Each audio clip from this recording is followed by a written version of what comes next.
tell me what's going on?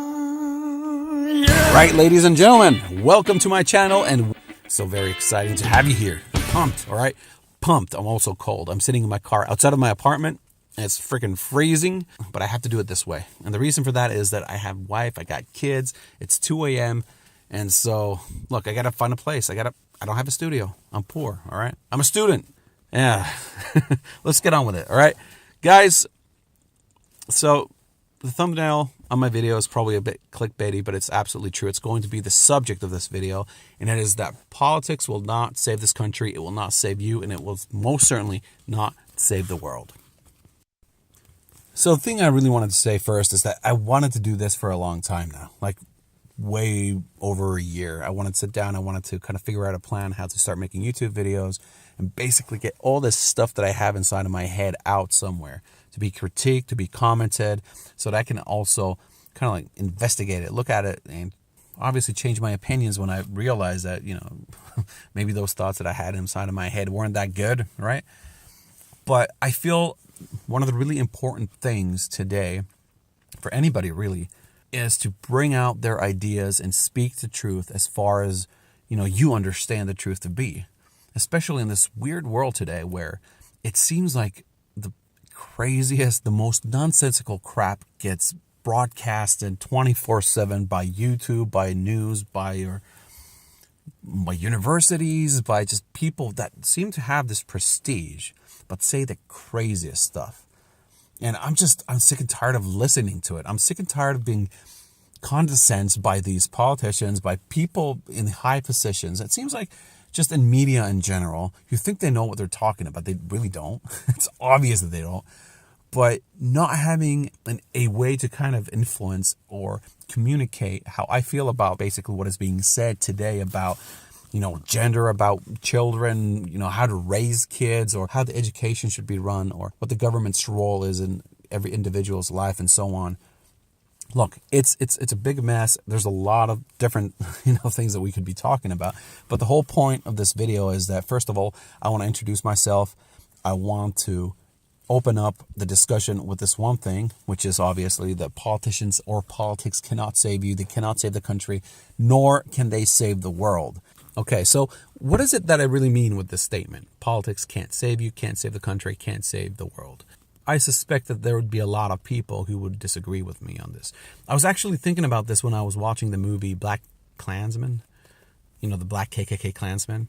New movie. Has Jasper Bakken in it, Finnish actor.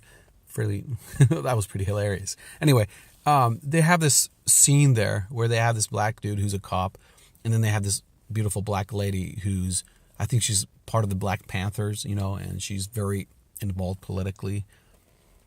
And the black cop asks her, like, is this all your life? The political stuff that she's doing. Is, yeah, man, this is it. This is really important.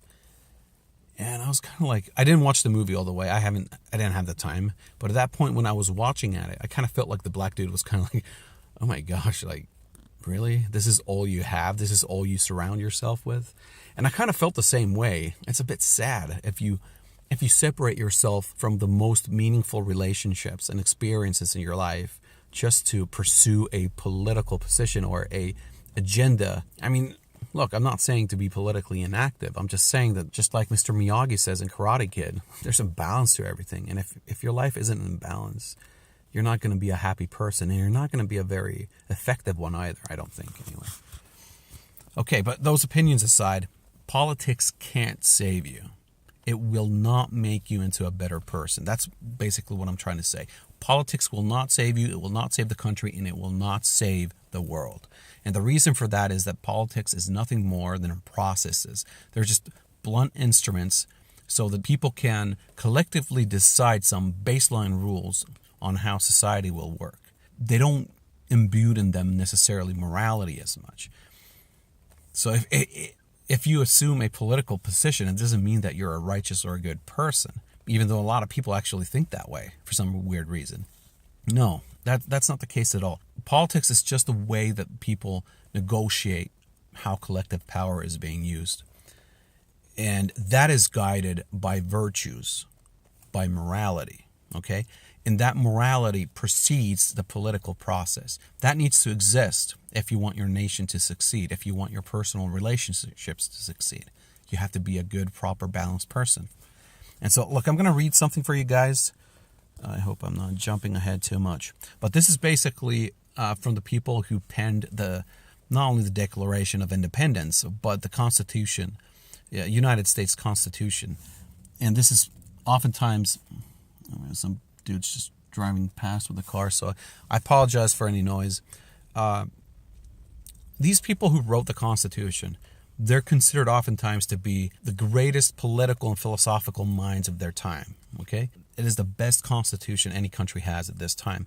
Too bad America isn't really using it. So here we go. Governor Morris Penman and signer of the Constitution. This is a direct quotation from him. For avoiding the extremes of despotism or anarchy, and I hope you understand those terms, most of you probably will, the only ground of hope must be on the morals of the people. I believe that religion is the only solid base of morals, and that morals are the only possible support of free governments. Therefore, education should teach the precepts of religion and the duties of man towards God. Look, I'm not trying to make a case for religion right now as much as I'm more talking about morality, all right? We'll keep going. Benjamin Franklin, signer of the Declaration of Independence. Only a virtuous people are capable of freedom. Think about that. These are guys who really, they were masters of a variety of different kinds of trades, all right? They weren't just good at one thing. These guys were not just career politicians. They had studied philosophy, history, and their cumulative knowledge came down to these conclusions. So I think it's something that we should take into serious consideration. Only a virtuous people are capable of freedom. As nations become corrupt and vicious, they have more need of masters. Yeah, I feel like that's such a signal for our times.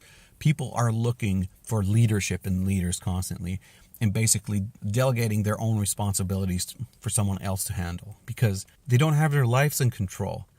And they feel like if they just elect another king or somebody else to manage things, their life will become better. That's a horrible position to find yourself in. All right. So, John Adams, in a speech to the military in 1798, he warned his fellow countrymen, stating, "We have no government armed with power capable of contending with human passions unbridled by morality and religion. Our Constitution was made only for a moral and religious people. It is wholly inadequate to the government of any other." That's John Adams. So think about that for a little bit. If you read more about these guys, you're going to dip your feet into some pretty interesting information. But at the superficial level, let's just say that it's obvious that these guys kind of agreed that it is the moral level of the people that affected directly on the quality of any one nation. And I feel that's a really big statement because if you follow political discourses today, I think everything's kind of seen in the reverse. We focus more on the leadership and the leaders that we have, the presidents, the prime ministers, and people in Congress and so on. And we try to elect virtuous and righteous people there. And then their goodness and awesomeness kind of trickles down to the population again. And I don't feel that's true at all. If you look at the last presidential race and the people that we, elected to be president, that's a reflection of the country, the United States at large. Well, kind of. Not necessarily. I feel a lot of people kind of held their noses when they voted for the candidates. And so I'm sure there's a lot of problems in the process itself, how these presidential candidates are chosen.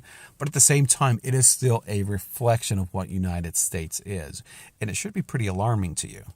Because as much as I'm enjoying the success that Donald Trump is having in the office, it's pretty obvious that Donald Trump isn't morally a virtuous person. I don't know him personally, but what I see, but his behavior in a sense, oftentimes doesn't at least reflect the kind of image that I would expect a virtuous person to have. I'm not trying to make an attack against Donald Trump by saying this.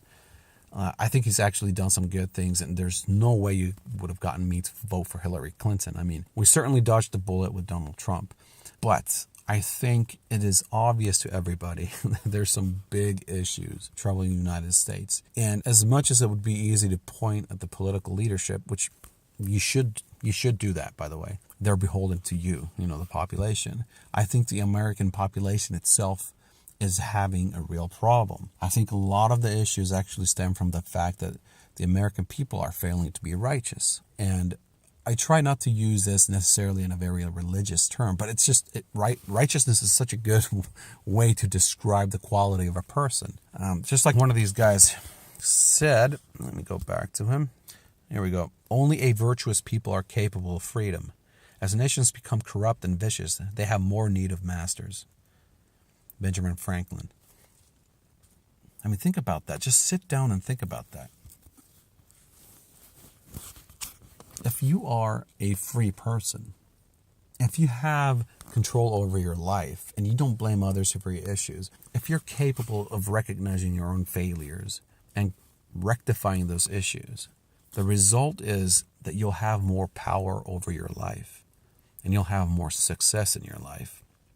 And that kind of a person who tends to rectify their own issues without blaming the environment or the people who sometimes justifiably might be getting in, between you and your success. These kinds of people don't have a need for masters. They don't need somebody to guide and lead them. They can do it well by themselves. That was the point of the Constitution. It was to limit the government of the United States, because politics can't save you. It's not going to be the one thing that's going to make your life better. You are.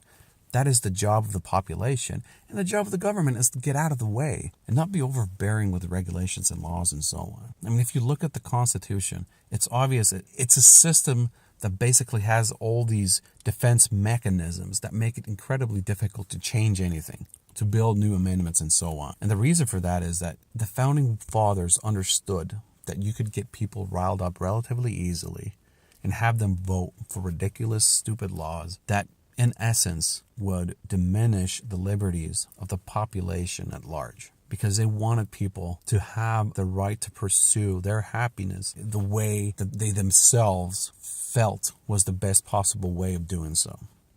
So there we go. I'm going to wrap up with this. I know this kind of might feel a little detached. I had to do this in numerous different times, and so it kind of sucks, to be honest. I'm freezing my toes off again here. I feel like these kinds of conversations and these kinds of ideas, there's not enough of that, I feel, available for people. This is stuff that I'm just going through myself in my head, like I said before. And it's something that could be debated and, basically talked about. And I hope that's kind of what happens. I'm going to be putting out more videos about more ideas. This is kind of a big thing, talking about politics and the relationship between the people and politics and, morality and stuff like that. I mean, you could easily spend hours on this topic. And I know there's a lot of people on YouTube that actually do that. But I want to move on also to other things, and I hope to see you guys in my other videos. If you like the video, please give me a thumbs up. It's going to help me up, especially in the future as I put out more videos. And if you're interested in hearing more about stuff like this, please click the subscribe and, click the bell icon. I don't understand why you have to have so many different ways of making sure that you get to hear whatever it is that I have to say. But, hey, be part of the conversation. Please drop some comments. Try to be civil. And if I have time, I'll definitely read your comments and then, try to give some kind of answer. But hey, it can all get better from this. So you guys have a good one. I'm signing out. See you later. Bye.